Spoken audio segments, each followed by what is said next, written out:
매주 월요일 정치 현안을 품격 있게 토론하는 품격 토론. 함께해 주시는 홍익표 전 민주당 원내대표, 김성태 전 국민의힘 원내대표 함께 자리하셨습니다. 어서 오십시오. 예, 안녕하세요. 네, 반갑습니다. 네. 어제 주말인데 대통령실 3실장이 총출동을 했습니다. 기자간담회에서 많은 뉴스를 쏟아냈는데요. 일단 어떻게 보셨습니까? 아무래도 뭐 홍 대표님이 먼저 하셔야 될까요? 네. 제가 먼저 할까요? 먼저 하시죠. 네. 예. 아무래도 이재명 대통령의 국정 운영 그런 스타일이 네. 이 3실장 기자회견을 통해서 여실없이 드러나는 것 같아요. 예. 그러니까 이재명 대통령의 국정 운영 지지율을 개인 유지하기 위해서는 3실장 뭐 사실상 토요일 일요일 있을 수 없다는 걸 보여주고 있는 거고 네.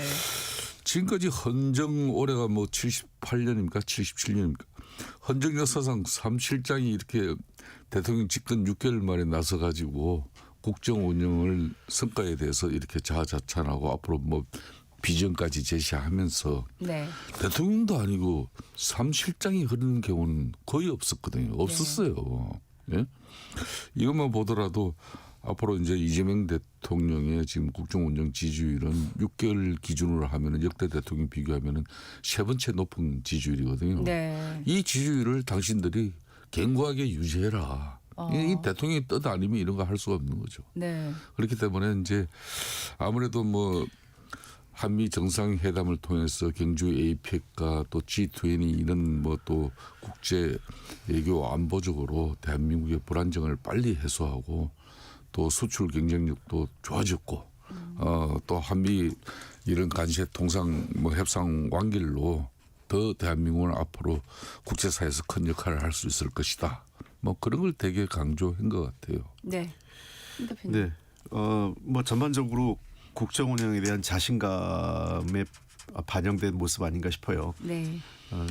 뭐 말씀하신 대로 통상적으로 대통령실이라고 하면 이게 비서거든요. 전체가요. 네. 모두가 비서 그중에서 이제 비서실장이고 뭐 제일 말단 네. 비서에서부터 비서들의 원래 그 개념은 그 전통적인 관점에서는 그 귀만 있고 입이 없다라는 거거든요. 말하지 않는. 근데 이제 최근 들어와서는 뭐 우리나라뿐만 아니라 이제 비근한 미국도 많이 바뀌었어요. 그건 소위 그 SNS를 통해서 일반 대중들하고 접촉면이 넓어지고 대통령실도 적극적으로 홍보하지 않으면 안 된다. 그러니까 대통령 혼자서 하기 어렵다. 이런 것들이 반영돼서 접촉면을 넓힌다는 측면에서 이제 대통령 비서 그 참모진들 비서실장을 포함한 참모진들도 총출동해서 이러한 그 매우 이례적인 기자간담회를 하게 된 거라고 봅니다. 거기에는 뭐 아까 얘기했던 자신감이 깔려 있다 이렇게 보이는데요. 이게 통상적으로 쭉 지속될 거냐에 대한 문제는 저도 남아 있어요. 이게 통치 스타일이기 때문에. 그러니까 하나는 통상적으로 대통령실이 호재가 있을 때 이런 걸 많이 하는데 어느 정부도 진짜 필요할 때 어렵거나 악재가 있을 때 소통해야 되는데 되게 반대예요. 호재가 있을 때는 소통을 많이 하고 악재가 생겨서 국민들이 정말 묻고 싶은 게 많을 때는 소통을 잘 안 해요. 그게 일반적으로 정권의 패턴입니다. 저는 네. 거꾸로 그 이재명 정부에게 정말 권하고 싶은 거는 좋을 때 소통하는 게 아니라 어렵고 힘들 때 소통을 더 해야 된다. 그래야 국민들로부터 그때는 잘 나갈 때는 지지를 얻는 거고요. 소통을 해서 어려울 때는 국민들로부터 이해와 양해를 얻는 거예요. 그러니까 그런 방식을 좀 이해했으면 좋겠다는 거고. 집권당에서 저런 말씀을 또 이렇게 내주실 분이 그래도 홍익표 대표님 같은 분이 계셔서 참 이래저래. 그리고 두 번째 네. 그 이게 이제 또 주의해야 될 것은 네. 대통령 체제 가뜩이나 대통령이 힘이 세고 대통령과의 거리가 권력이라고 생각하거든요. 자칫하면 이 정부 부처가 약간은 좀 붕 뜨는 경우가 있어요. 원래 국가 권력은 대통령을 정점으로 해서 그 정상적으로 부처 중심으로 움직이는 게 맞거든요. 근데 대통령실의 그립감이 너무 세면 모든 민원이나 또는 이런 뭐랄까 문제 해결의 통로가 대통령실이 네. 되면 처음엔 좋은데 나중에 가면 그게 대통령실의 부담이 돼요. 그러니까 왜 부처 일단은 예를 들면 어떤 특정 부처에서 한번 이렇게 쿠션이라 할까 이렇게 한번 완충 역할을 해줘야 되는데 그게 아니라 모조리 대통령실로 가게 되면 네네. 이제 국정 운영을 지금 초기에는 대통령 그립감으로 가는 건 좋은데 될수록 좀 정상화된다는 것은 부처 장관들이 저런 일을 많이 했으면 좋겠다는 거예요. 네. 지금 어쨌든 6개월이 됐기 때문에 성과 보고회를 할 수 있었는데 6개월 안에 사실 굉장히 많은 일이 있었잖아요. 자, 두 분께서 ABCD를 했을 때 6개월을 봤을 때 국정 운영에 성적 어떻게 주시겠습니까? 점수 주라고요? 네. 100점 만점 기준으로. ABCD로 할게요. F도 있습니다. 그냥 저는 100점 만점 기준에 네. 뭐 60점 드리고 싶어요. 60점이요. 예. 왜 60점이신 거예요? 뭐 사실은 55점 드리고 싶었는데 네. 뭐 야당이기 때문에 무조건 뭐 그래도 좀 너무 점수를 박하게 준다. 뭐 그런 이야기보다는 대체적으로 요 근래 이제 국정운영 지지율이 네. 나오는 그 패턴이 보면은 50% 후반대에서 60% 초반대예요. 그런 뭐 국정운영 지지율에 대해서 국민들 뜻을 우리 야당도 존중하겠다는 그런 입장입니다. 네. 홍 대표님은 어떠십니까? 이게 참 어려워요. 저 학점에 대해서. 저는 대학교 다닐 때 80년대 학교 다녀가지고 그때는 되게 학점이 짰어요. 요즘 학생들은 그냥 A 학점을 받아야 잘했다고 하는데 저희는 B 플러스 정도 받으면 아주 잘한 거였거든요. 네. 저는 개인적 관점에서 B 플러스 제가 보는 관점에서 매우 네. 잘한 수준이다. 네. 그 플러스는 이제 80점 이상이거든요. 네, 네. 85점 이상입니다. 85점 이상이요. 그래서 네. 뭐 저는 뭐 아주 잘했다 이렇게 네. 이 정도면은 뭐 굉장히 어려운 시점에서 네. 그러니까 제가 만점을 주지 못하는 것은 네. 아직까지도 이제 지금은 성과를 얘기하기가 아주 어려운 시점이에요. 그러니까 성과는 아직 나오지 않고 지금 이재명 정부가 하는 것은 계획과 어떤 그러니까 혼란을 정리하고 새로운 계획을 짜는 시점이기 때문에 네. 이 시점에서의 점수는 저는 B 플러스 정도면 괜찮은 거 아닌가 이렇게 보입니다. 네. 지금 대통령실이 여러 이제 계획들을 앞으로 실행해가는 이제 시점에 있다고 보여지는데 지금은 이제 부동산 대책과 관련해서 5일날로 기억을 합니다. 지금 대전 충남에 갔을 때 이재명 대통령이 부동산 대책이 없다. 그만큼 어렵다는 뜻으로도 읽히는데 보다 긴 시간 동안 국토 균형 발전을 이뤄야 한다는 취지로 이해해달라 이렇게 말을 대통령실이 해명을 했거든요. 부동산 대책이 지금 사실 많은 그 유권자들 시민들이 관심을 갖는데 뾰족하게 뭐 나온 게 없어 보여요. 두 분 어떻게 생각하십니까? 그렇습니다. 이게 역대 정권들이 이렇게 이제 국민들로부터 애면받는 그런 여러 가지 사안들 중에서 가장 민감한 부분이 부동산 대책에서 국정 운영의 실패예요. 문재인 정권도 그렇게 해서 이제 무너졌거든요. 그런데 이제 이재명 대통령 입장에서도 지금 현재 뭐 작년 12.3 비상계엄 그 오판에 대한 아직도 내란 정국으로 그걸 뭐 국정 운영의 탄력으로 뭐 이렇게 동력으로 이렇게 계속 유지는 합니다만은 언제까지 그러겠습니까? 결국은 11호 부동산 대책이 벌써 이재명 대통령 취임하고 네 번째 만에 나온 거거든요. 그 11호 부동산 대책의 약발이 벌써 끝났다는 거 아닙니까? 지금 서울 지역 아파트 지금 거래량만 보더라도 90%가 지금 현재 거래량이 줄어 있는 상태예요. 그리고 좀 전에 말씀하셨듯이 지난주 이제 충남 그렇게 이제 순방 그 타운홀 미팅에서 부동산 대책이 없다. 대체로 이재명 대통령이 솔직한 어떤 신경을 고백한 거죠. 어제 이제 사무실장이 부랴부랴 그런 서울의 부동산 대책 뭐 전국에 지금 부동산 대책의 문제였습니까? 서울의 천정부지로 지소사 오르는 집값 문제가 전국적으로 위화감이라든지 또 균형 발전 이런 부분에 많은 문제점이 있는데 어제 사무실장은 지역 균형 발전적인 차원에서 그걸 해답을 하더라고. 전혀 생뚱한 그 답변이 된 거죠. 저는 이제 지금이라도 이재명 대통령 입장에 답이 없다 그러면 안 되죠. 대통령마저도 부동산 대책에 대해서 답이 없다 그러면은 시장 논리로 모든 걸 지금까지 규제고 뭐고 다 다시 원위치로 돌려놓고 그냥 시장 논리로 처음부터 가도록 그냥 해야 되는 거죠. 그런데 서울 전역 그리고 경기도까지 부동산 투기 그거 예방하겠다. 규제 지역으로 그냥 전부 다 묶어놓고 그래놓고 지금 답이 없다 그러면 이건 정말 대통령답지 않은 그런 판단이죠. 네. 홍 대표님은 어떻게 보셨습니까? 어제 대통령실이 11호 대책을 브레이크였다라고 표현했는데 이 브레이크라는 거는 자동차가 가려면 밟았다가 놔줘야 되는 거잖아요. 예. 앞으로 어떻게 돼야 된다고 생각하십니까? 그러니까 지금 뭐 다 알고 있었지 않습니까? 왜냐하면 11호 대책을 불가피한 조치 정도는 이해를 했어요. 왜냐하면 뭐 너무 급격하게 집값이 오른 상황에서 6.27 대책 발표하고 9.7 대책 발표했음에도 불구하고 그러니까 이재명 정부가 출범한 지 한 달도 안 돼서 6.27 대책이 나온 거고 석 달째 9.7 대책 나온 거 아닙니까?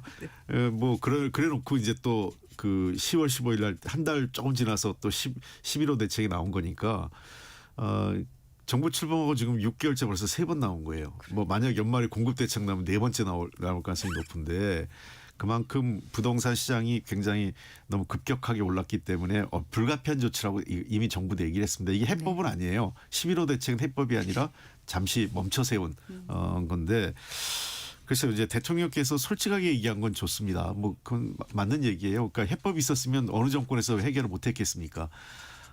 그러나 그 지역균형 발전은 큰 방향에서 맞는데 지역균형 발전으로 가고자 하는 것은 답은 맞지만 그 길은 어쩌면 그 서울 지역의 집값 잡는 것보다 더 힘든 과정이 될 거예요. 왜냐하면 수도권 중심의 그 저 경제 체제, 사회 경제 체제를 바꾼다는 것은 이 또 다른 기득권의 벽을 허물어야 돼요. 왜냐하면 수도권이 가지고 있는 기득권을 강제적으로 해체하지 않으면 이게 하기 어렵거든요. 그러니까 네. 과거 노무현 정부 때도 공공기관 이전 1차, 2차 했지만 그게 이제 강제적인 방법을 쓴 거 아니겠어요? 이제 네. 그 정부가 할 수 있는 영역을 했어요. 그러면 정부가 보낼 수 없는 영역을 내려보내야 한다는 얘기거든요. 뭐 예컨대 삼성의 본사를 가라 그러든가. 이게 근데 안 되는 얘기잖아요. 네. 민간기업 그 본사를 지방으로 보낸다는 건 쉽지 않은 거기 때문에 그러면 그렇죠. 어떻게 자연스럽게 서울의 그 수도권에 있는 그 집중을 지방으로 보낼 건가에 대해서 그러면 지금 모든 정부가 지역균형 발전 얘기했지만 그것도 성과가 없어요. 부동산 대책만큼 답이 없는 방법인데 저는 몇 가지 해법을 얘기하면 그랬으면 좋겠어요. 부동산 문제는 아까 김성태 의원님 말씀하신 것처럼 사실은 서울과 경기도 일부 외에는 부동산 문제가 있지 않아요. 전국적인 현상이 아니에요. 네네. 그리고 부동산 시장과 관련돼서 부동산 시장을 정책적으로 다룬 나라는 대한민국이 거의 몇 안 되는 나라예요. 대부분의 국가는 부동산 시장은 시장에 맡겨 시장 자율에 맡겨 있다는 거고 네. 두 번째는 부동산 시장의 책임도 지방 정부에게 다 권한을 넘겨줘야 됩니다. 중앙 정부 해야 될 이유가 없어요. 네. 이걸 갖고 전국적 현상도 아닌데 네네. 이걸 그 대통령이 부동산 시장 문제를 얘기하는 게 이것은 특정 그런 문제가 있는 자치단체장들의 권한으로 저는 국토부가 중앙정부의 권한을 지방정부에 넘기면서 네. 지방 차원에서 보다 혁신적이고 효율적인 대책을 만드는 게 맞다 이렇게 보고요. 네네. 좀 더 분리해내서 부동산 시장 문제하고 주거복지 문제는 분리했으면 좋겠어요. 그러니까 부동산 시장은 지방정부가 하겠지만 주거복지 정책만은 정부가 좀 더 책임의식을 갖고 해서 집 없는 서민들 또는 당장의 그 하루하루의 이제 어떤 미래가 불확실한 청년 세대나 신혼부부 세대에게 주거의 안정성 차원에서 주거복지 정책은 정부 차원에서 좀 더 정책적으로 접근하고 부동산 시장의 가격의 움직임은 좀 그 시장에 맡기는 게 낫지 않을까 이렇게 좀 정책의 가버넌스하고 정책의 가닥을 좀 잡아주는 게 이재명 정부가 좀 했으면 좋겠다는 생각입니다. 저도 뭐 덧붙여서 말씀을 드리면은 예. 이 11호 대책이라는 게 서울 전역을 갖다 이제 투기 가열 지구 네. 또 조정 대상 지역으로 이렇게 규제적으로 이제 결국은 묶은 거 아니겠습니까? 그런데 이 좀 전에 많은 정부의 정책을 가지고 시장을 안정시키는 부분은 여러 분야가 있을 수가 있어요. 그런데 부동산 대책 같은 경우는 이게 잘못 손을 대놔 버리면은 네. 이거는 어쩔 수가 없는 상황으로 이제 번지는 겁니다. 지금 이제 결국 지금 상황은 갭 투자 그리고 뭐 돈줄도 다 막히고 그런 상태예요. 네. 결국은 뭐 현찰 들고 있는 사람들만 집을 사고 팔 수 있는 그런 상황 돼 버렸단 말입니다. 그런데 이제 내년도 2026년도 정부 예산을 이렇게 살펴보더라도 여전히 그럼 이런 문제를 해결하기 위해서는 정부 정책, 정부 예산이 어떤 방향으로 편성되고 또 집행될 것인지 대단히 궁금하잖아요. 네. 그런데 정부 예산을 보면은 공공임대주택 공급에는 예산을 대폭 확충하는 쪽으로 해놨어요. 네. 그렇지만 실질적으로 지금 수도권에 그는 내 집 마련의 꿈이란 것은 공공임대 장기임대 주택을 못 살아가지고 정말 그 대란이 난 거는 아니잖아요. 네네. 그러니까 민간 자기 집 한 칸 마련하기 위한 그 꿈이 너무나 어렵다는 건데 그러면은 청년이라든지 개론 이런 생애 내 집 마련 주택 이런 것은 정부 예산이 계속 이런 쪽은 더 확충돼야 될 건데 그런데 공공임대 쪽으로 더 확충이 돼 있단 말이에요. 이런 걸 줄이고 네네. 그러니까 이제 수요 공급적인 집 논리로 이 문제를 풀어야 되는 건데 네네. 지금 뭐 이재명 정부 입장에서도 이제 이러다 안 되면 또 이제 뭐 세금으로 가지고 이제 결론은 볼세를 가지고 뭐 이렇게 이제 손을 대지 않겠습니까? 이런 부분에 대해서 시장의 어떤 불신이라든지 또 반응이 일찌감치 지금 나오고 있는 거죠. 이걸 네. 좀 전에 저는 홍익표 대표님이 말씀하신 내용으로 좀 인식 전환을 가져갈 필요가 있다 이렇게 보고 있습니다. 기왕 부동산 얘기 나왔으니까 저는 조금 생각은 다른데요. 네. 국민의힘에서 얘기하는 공급이 해결이다. 네. 꼭 그렇게 보진 않아요. 네. 공급 물론 해야 되죠. 지금 최근 한 3년 정도 통계를 보면 그 전에 보통 수도권 서울의 그 비현한 수도권의 공급이 한 8만 호, 서울 특히 서울 경우가 한 8만 호에서 10만 호 정도 되는데 지금 한 3, 4만 호의 공급이 안 돼요. 네네. 그러니까 공급이 반으로 준 거죠. 네. 그러니까 그거 자체의 문제는 있지만 네. 공급을 늘린다고 집값이 떨어지느냐 그렇지는 않습니다. 그러니까 전형적으로 수도권 아까 얘기하면 사람들이 자꾸 몰리기 때문에 네. 신축 아파트가 구축 아파트 가격을 끌어올리는 현상이 반복돼요. 그건 뭐 다 할 거예요. 부동산에서. 네네네. 한 동네에 좋은 아파트가 생기면 옆에 있던 오래된 아파트도 가격이 따라 올라갑니다. 일정 정도. 네. 그래서 공급이 가격을 공급을 하면 집을 살 수 있는 기회가 넓어질 수 있겠지만 절대로 가격이 낮아지지 않아요. 그러니까 이게 정책의 그 공급을 하면 집값이 떨어질 거다. 저는 그 로직은 성립이 안 되고 있다라는 거예요. 그다음에 두 번째 좀 봐야 되는 거는 전체 우리나라 국민들이 사는 게 아파트가 대략 한 45%. 비아파트, 다세대, 다가구, 뭐 우리가 흔히 빌라라고 하는 그런 서민형 주택이 한 55% 되는데요. 정책이 다 전부 다 아파트 정책에만 집중돼 있어요. 그 어떤 사람들은 아파트는 고사하고 그건 이제 그림의 떡이고요. 빌라라도 안정되게 전세나 또는 그걸 매입하고 싶은데 최근에 빌라 전세, 다가구 그 전세 사기가 컸잖아요. 그렇죠. 네. 저는 그 시정부나 중앙정부가 뭔가 이런 이 다가구에 대한 그 공공 인증 제도라도 해서 전세 사기만이라도 근원적으로 차단해주면 사람들이 들어갈 거예요. 지금 전세를 가지고 있는 분들도 어떤 문제냐면 다가구 주택에 전세가 안 들어오고 거기 가고 싶은데 불안해서 못 가는 사람도 있어요. 네. 그러니까 공급 문제만 자꾸 그 대책이라고 생각하지 말고 전체 주거를 집을 사고 싶은 사람, 그 집을 사고 싶은 사람도 아파트를 사고 싶은 사람, 빌라나 서민형 주택을 사고 싶은 사람, 또 집을 사는 게 아니라 전월세 시장에 참여하고 싶은데 불안해하는 사람, 이 사람들에 대해서도 차별적인 정책이 만들어져야 돼요. 지금 너무 정책을 아파트와 공급 이런 쪽으로 가면은 이게 서민들이 지금 서울에서 공급되면 다 아파트가 아무리 안 싸도 15억 원 되는데 15억 아파트를 어떻게 삽니까? 네. 두 분이 굉장히 다양한 아이디어를 주셨어요. 이 방송을 들으시는 정책 관계자들께서는 좀 많이 참고를 해주시면 좋겠고요. 앞서 김성태 대표님이 여론조사 얘기를 잠깐 해서 저희가 설명을 잠깐 드리고 넘어가자면 이 여론조사 전문기관 리얼미터가 지난 12월 1일부터 5일까지 전국 18세 이상 유권자 2,520명을 대상으로 조사한 결과인데 그 당시 그 조사에서 국정 운영에 대한 긍정평가가 54.9%, 부정평가가 42.1%로 나왔습니다. 그리고 다 아시다시피 중앙선거 여론조사 심의위원회 홈페이지에서 자세하게 알 수 있습니다. 자, 이제 국회 본회의가 내일까지죠, 회기가. 그리고 이제 임시국회가 이제 10일부터 일정이 예정이 돼 있는데 지금 여야에서 가장 뜨겁게 공방을 벌이고 있는 게 이제 내란 전담 재판부 설치법이지 않습니까? 오늘 양당이 다 오전부터 의총을 열고 일종의 여론전을 강하게 할 걸로 보이는데요. 일단 뭐 절차적으로 법사위를 일단 통과했는데 수정을 논의해서 본회의에 올리고 이거는 뭐 큰 문제가 있는 건 아닌 거죠. 뭐 지금 상황에서는 민주당 안으로 해서 올릴 가능성이 제일 높다고 생각을 합니다. 네네. 근데 지금 이 당정에서 과연 이 위헌 소지 있는 부분에 대해서 얼만큼 논의를 했는지에 대한 좀 궁금증이 있는데 앞서 박수현 대변인과 전화 인터뷰를 했는데 뭐 구체적인 설명은 안 하시더라고요. 근데 지금 제일 이제 문제로 지적되고 있는 게 일단 내란 전담 재판부 인사추천위원회 법무부 그러니까 사법부 외에 인사가 들어오는 부분을 가장 문제시하고 있지 않습니까? 이 부분에 대해서 두 분 생각은 어떠십니까?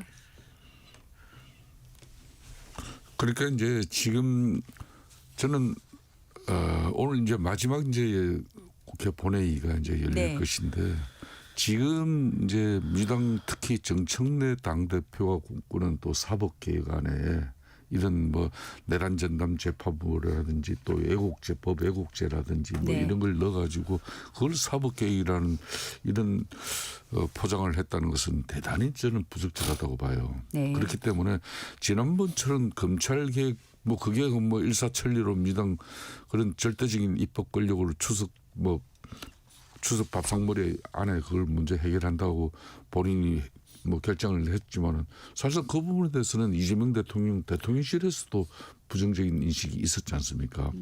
사법개혁은 검찰개혁하고 또 달라요.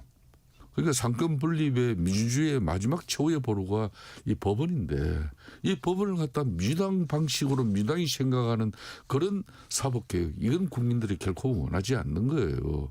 저는 그런 측면에서 아무리 직연 부장판사가 윤석열 전 대통령 구속 취소 결정을 하고 뭐 한덕수 전 총리에 대해서 구속영장이 발부되지 않고 추경호 국민의힘 전 원내대표가 역시 그렇다 하더라도 네. 그렇다고 해서 그런 판사들 결정한 판사들을 갖다 법 왜곡죄를 가지고 처벌하는 그 법조항이 민주주의 체제에서 그게 정상적이냐 이거예요.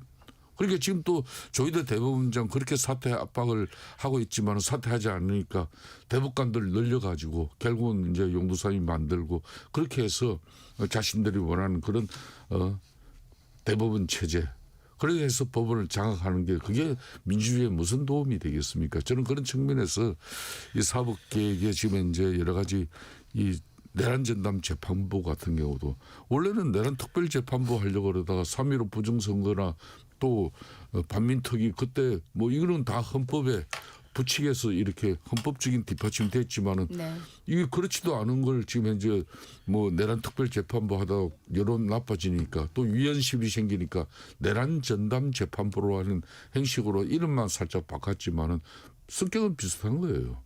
대한민국 사법체계가 정상적으로 지금 작동이 되고 있는데 윤석열 12.3 비상계엄에 대해서 그 오판에 대해서 국회는 탄핵소추 의결했고 거기에 따라서 헌재는 탄핵 심사를 해가지고 파면 결정을 한 것이고 그래서 윤석열 전 대통령은 파면된 것이고 그 외에 행법적인 차원에서 잘못이 있다 그러면은 그거는 또 내란 문제로 해가지고 또 내란 재판은 내란 재판대로 이루어지는 거고 네. 직권남용은 직권남용대로 다 판단이 이루어지고 있단 말이에요. 근데 지금 민주당 방식 이러고로 자신들이 원하는 그런 재판 결과를 내는데 좀 의심이 생기니까 이 재판 기존 사법체계 다 불신해버리고 이거 스톱해. 그렇게 하고 내란 전담 재판부에 이거 다 맡겨. 이거 어느 국민이 쉽게 동의를 하겠냐고요. 네. 홍 대표님 지금 조국 혁신당에서도 이게 위헌 소지도 있고 최악의 경우에는 기존 재판이 정지될 위험이 있다 이런 지적까지 하고 있는데 네. 어떻게 생각하세요? 그 좀 그 진행 과정이 좀 답답해요. 저는 그 솔직히 약간 민주당한테 쓴소리를 하면 네. 그 내용을 떠나서 그 과정 관리를 잘 못하는 것 아니냐 이런 생각은 좀 들어요. 네. 우선은 그 법애국제 같은 경우는 뭐 저도 이거 뭐 내원 전에부터 21대 국회에서도 논의가 됐던 거니까. 예. 근데 그 이 내용을 보면은 이게 사실 그 법적 실효성은 떨어질 거예요. 그러니까 법 취지는 뭐 필요하다고 생각하는데 이게 뭐냐면 핵심적인 게 이거 아니겠어요. 그러니까 고의적으로 그 어떤 그 수사나 그러니까 검찰이 수사했을 때 이제 검찰이 수사 안 하면 이제 그 수사도 아니고 기소했을 때 고의적으로 어떤 이 왜곡돼 있다는 걸 알면서 기소했을 경우 또 수사기관은 고의적으로 수사했을 때 그다음에 판사는 이게 증거가 조작됐다는 것을 알면서 고의적으로 그거를 은폐하고 무시하고 판결을 내렸을 때거든요. 근데 이것은 현행법에서도 처벌이 돼요. 안 해서 그런 거죠. 네. 그러니까 뭐냐면 그것은 일종의 그 직권남용이라든지 또는 여러 가지 그 업무방해 그다음에 개인에 대한 여러 가지 그 민형사상 인권 침해 등등 이유로 해서 처벌이 가능해요. 현행법으로도 안 해서 그런 거죠. 그러니까 좀 보면은 이 부분에 대해서도 사법부가 법외국제를 반대할 게 아니라 그냥 저는 이 부분에 대해서 좀 더 적극적으로 그 법적 그 현행법을 적용을 해서 고의적으로 그 어떤 옛날에 그런 거죠. 그 수사기관들이 그 가장 대표적인 게 그 화성살인 사건 때 네네. 예, 범인이 아닌 걸 알면서도 그냥 밀어붙였잖아요. 지적 능력이 떨어진 사람한테 그대로 네네네네. 범인이란 걸 죄를 뒤집어 씌웠고 검찰도 알면서 그 공소를 유지해가지고 기소해서 그 판결을 받았어요. 뭐 판사가 알았냐 안 알았냐 모르겠어요. 그러나 판사도 조금 신문해 봤으면 뭔가 이상하다는 걸 느꼈을 텐데 그러지 않았다면 이런 것 저는 법외국제 적용이 된다고 대상이 된다고 봐요. 꼭 정치적 사건뿐만 아니라 네. 이런 문제들에서도 처벌할 규정이 있는데 안 했단 말이에요. 제19 감사기로. 그래서 이런 것들은 현행법 체계에서도 충분히 처벌이 가능하기 때문에 이런 한번 그 검찰이나 그다음에 법원 그다음에 변호사 등 이 법조계에서 이 문제를 논의해 봤으면 좋겠어요. 이 법이 아니더라도 할 수 있는 근거가 있다든지 그리고 예. 처벌해야 된다든지. 그다음에 두 번째는 내란 전담 재판부 같은 경우는 이제 특별재판부 하다가 김성태 대표님 말씀하신 것처럼 과거 이제 3.15 부정선거나 그 반민특위 관련된 게 있기 때문에 그 전담 재판부에서 약간 피해간 건 맞는데 아마 법무부 장관이 그 인사추천위원회 네. 후보 이제 그 위원으로 들어가는 것 때문에 지금 문제가 되고 있는 것 같아요. 그래서 이런 문제에 대해서는 대통령실에서도 우려를 좀 갖고 있다 이렇게 보고 근데 그걸 떠나서 저는 뭐 이 부분에 대해서 민주당이 이 어떤 당원과 지지자들한테 상황 설명을 제대로 좀 했어야 되는 거 아니냐는 거예요. 제가 과정 관리가 실패했다는 것. 네. 이로 인해서 법원 판결이 늦어질 수 있어요. 위헌 판결이 어떻게 날지 여부는 관계없이 네네. 그런 부분에 대해서도 그러나 그럼에도 불구하고 당원들도 해야 된다는 찬성 여론이 높아요. 그러나 이런 문제가 있는데도 해야 된다면 하는 거죠. 지지자들이 원한다면. 그런데 그런 게 없이 잘 될 거다. 무조건 다 잘 될 거다. 이런 얘기만 하고 있단 말이에요. 그러니까 사실은 뭐 그 얘기는 그러니까 이게 그 법무부 장관 후보 관련 없이 위헌이냐 아니냐를 떠나서 무조건 소위 윤석열 변호인 측 또는 김영현 전 장관 변호인 측에서는 무조건 이거 위헌재청 심판을 하고 그 경우에는 최소 재판이 2, 3개월은 중지될 가능성이 높다라는 건 법조계에서 다 알고 있는 사실이에요. 네. 그러니까 이 문제는요. 민당의 인식으로 민당의 방식으로 사법개혁이라는 일환으로 이렇게 내란 전담 재판부라든지 법외국제 이런 법안들이 이렇게 개정되고 또 새롭게 만들어져서는 안 된다는 이야기예요. 이거는 민주당의 어떤 당원들 그 판단을 떠나가지고 민주당은 지금 집권당이에요. 집권당이기 때문에 쉽게 말하면 국민 뜻을 국민 여론을 대한민국의 형사사법체계를 어떻게 유지할 것인지 그 고민하에 결정해야 됩니다. 네. 전격시사 잠시 후에 품격 토론 계속 이어가겠습니다.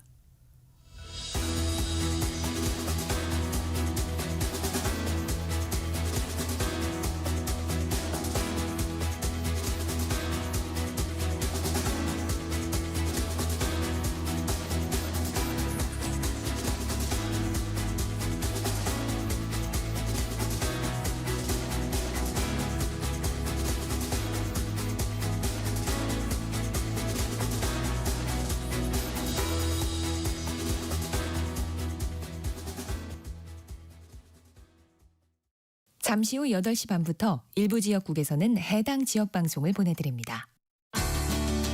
워렌 버핏은 가치 투자, 필립 피셔는 성장주 투자, 피터 린치는 장기 투자. 방법은 달라도 목표는 하나. 성기영의 경제쇼가 성공의 길로 안내합니다.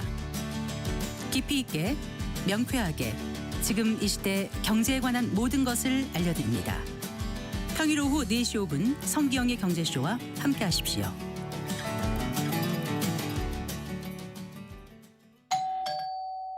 편지 왔습니다. 퇴근길 지친 당신에게 힘이 되는 뉴스를 전해드립니다. 매일 저녁 5시 5분 당신과 함께 읽는 세상 이야기 KBS 1라디오 뉴스레터 K 지금 시각은 8시 30분입니다. KBS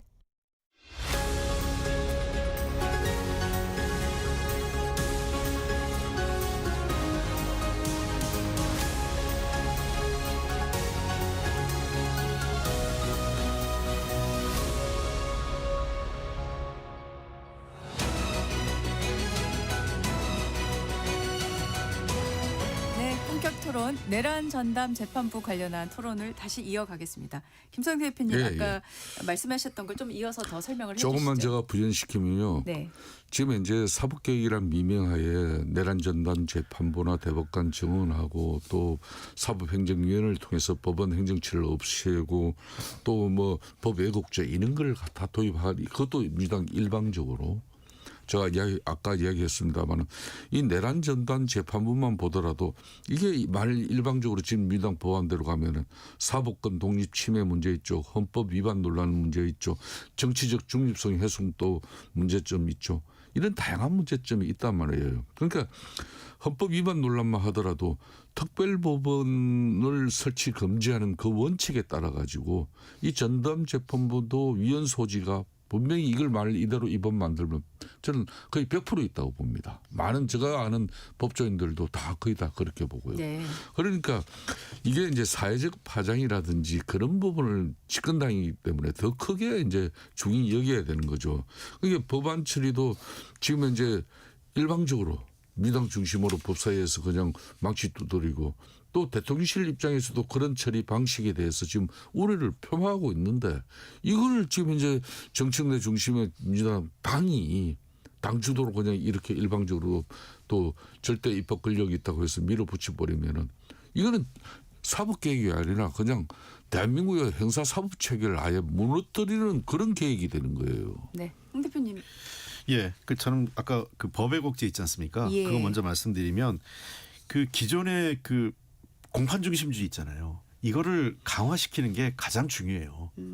그러니까 수사기관이나 이런 그 검찰이나 경찰이죠. 이 주장에 대해서 그거를 그 형사재판이나 민사재판 왔을 때 다 일단 그 피의자가 인정하지 않으면 다 무시하고 공판에서 다 따져보면 됩니다. 근데 이미 그 선입견이 작용을 하기 때문에 그런 거죠. 판사들이. 네. 그래서 진짜 공판 중심주의를 제대로 하고 그거에 대한 재판의 질을 좀 높이는 것. 그걸 통해서 그리고 피해자를 구제하는 방법을 재심 위에도 좀 다양하게 수단을 좀 만들었으면 좋겠어요. 그렇게 그 전반적으로 그 사법부의 개혁을 통해서 사법부의 신뢰, 국민 신뢰 회복이 핵심이라고 생각을 합니다. 그렇다면 뭐기에 법외국제든 기존의 법률 체계를 활용하든 저는 뭐 문제가 없다 이렇게 보는 거고요. 네. 그다음에 그 내란 전담 재판부 같은 경우는 민주당이 정확하게 그 지금 이제 뭐 많은 당원이나 지지자들이 요청하니까 그걸 따라가는데 분명히 얘기해 줘야 될 게 있어요. 내란 전담 재판부를 할 경우에는 그러니까 우리가 지금 그 내란 재판 관련돼서 두 가지가 있어요. 빨리 해야 된다. 그다음에 두 번째는 엄중하게 처벌해야 된다. 이 두 가지인데 네. 엄중하게 처벌하려면 내란 전담 재판부가 맞고요. 속도를 내려면 내란 재판부를 하는 순간 무조건 2, 3개월 정도는 늦어질 가능성이 높다라는 현실성이 있어요. 그러니까 왜냐하면 우리 법 체계에서 위헌 그 법률 재판 신청을 하게 돼 있단 말이에요. 그리고 법원이 할 가능성도 높아요. 최근에 네네. 법원 분위기가 내란 전담 재판부에 대해서도 그 위헌 가능성이 높다고 얘기하잖아요. 그러면 그 이 현재 심리를 담당하고 있는 각급 법원들이 일시적으로 그 심리를 중단하고 위헌 법률 심판을 네. 요청할 수 있어요. 각급 법원이. 그리고 그러니까 요청 주체가 세 가지입니다. 법원, 각급 법원. 그다음에 두 번째는 변호인 측. 그러니까 그 내란 사건과 관련된 변호인 측. 그러니까 이 두 주체가 둘 다 하거나 한쪽에서 한단 말이에요. 그러면은 어쩔 수 없이 재판은 중단된다. 2, 3개월 정도.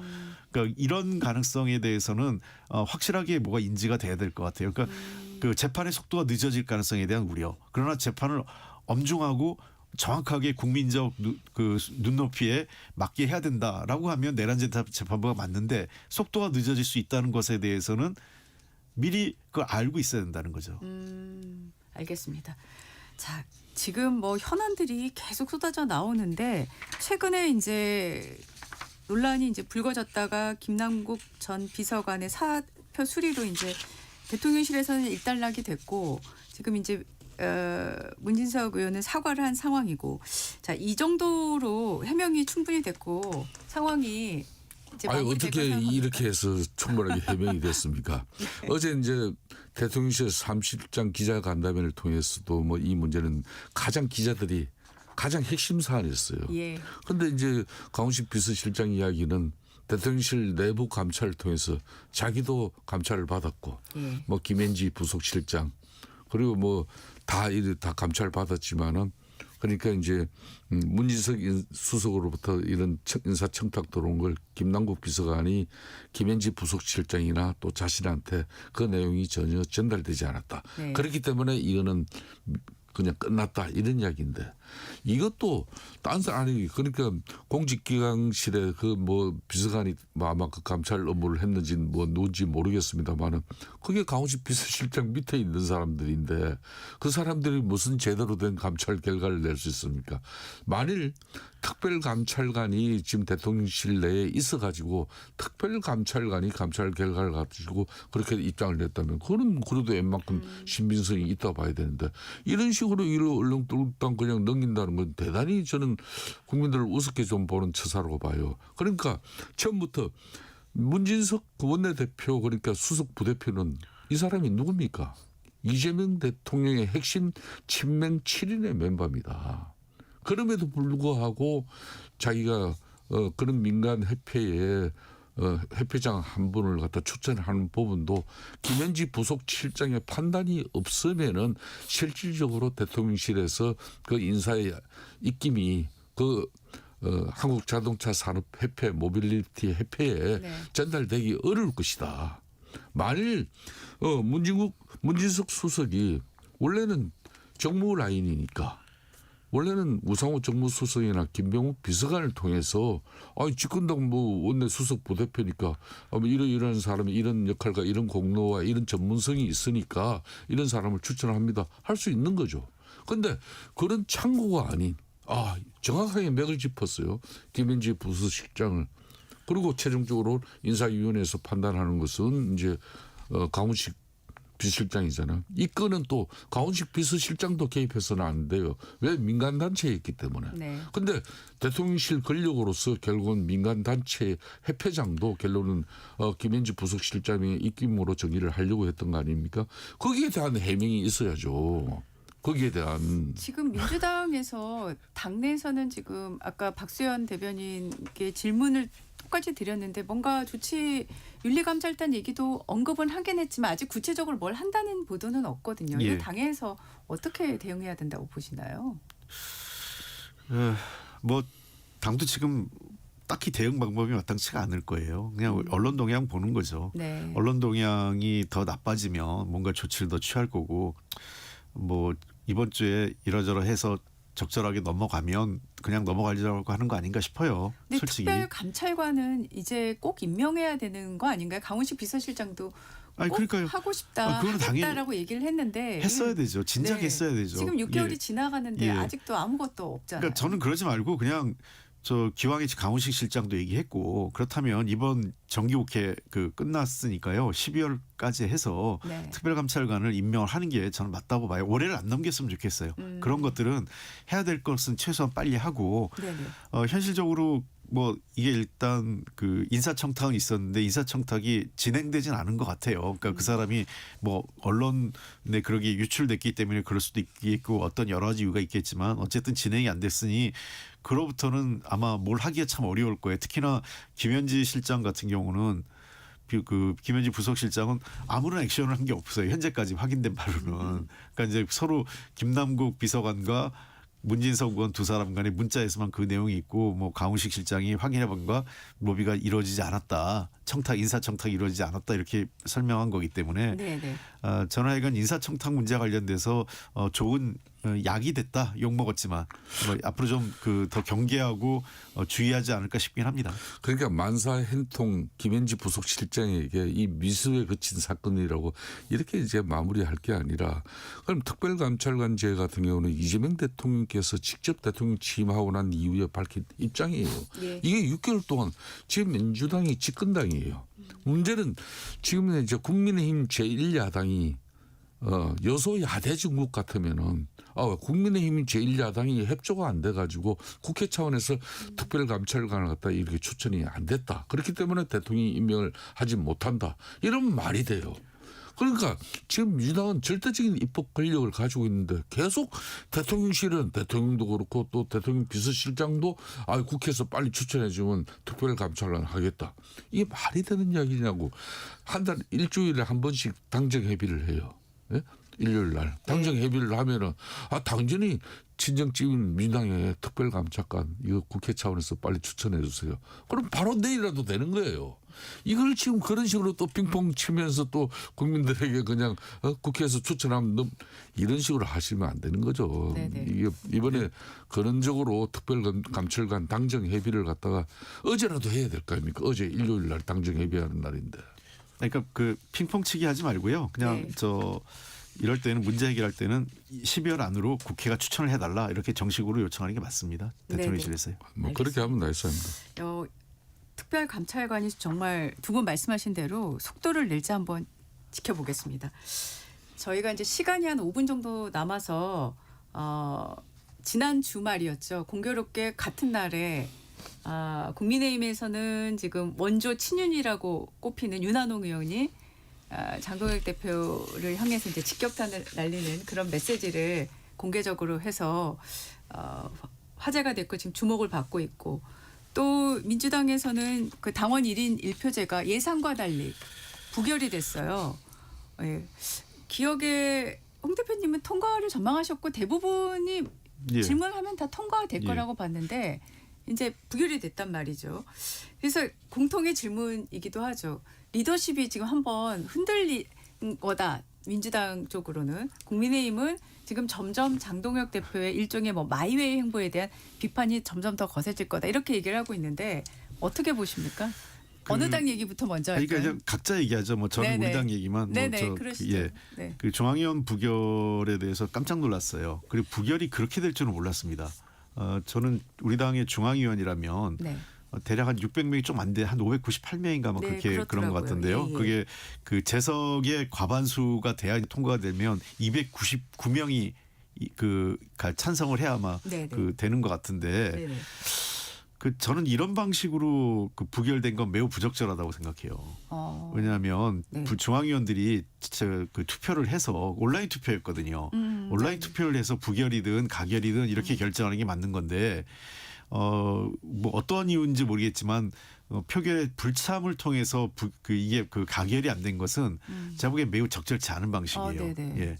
그리고 정청래 대표로서는 이제 어쨌든 생각지도 않은 타격을 받은 건 맞는데 과정에서 제가 보기에는 이걸 주관했던 쪽에서는 좀 더 독려하고 투표 참여를 독려하거나 이런 게 있어야 되는데 전혀 그런 게 저도 투표를 해야 된다는 거를 전화 한 통 받은 게 없어요. 제가 보기에는 600명쯤 되는 인원이라면 당의 사무처든 어디서 조직국이든 어디서 전화 한 통씩은 했었어야 돼요. 나눠서 10명이서 하면 60명이면 되잖아요.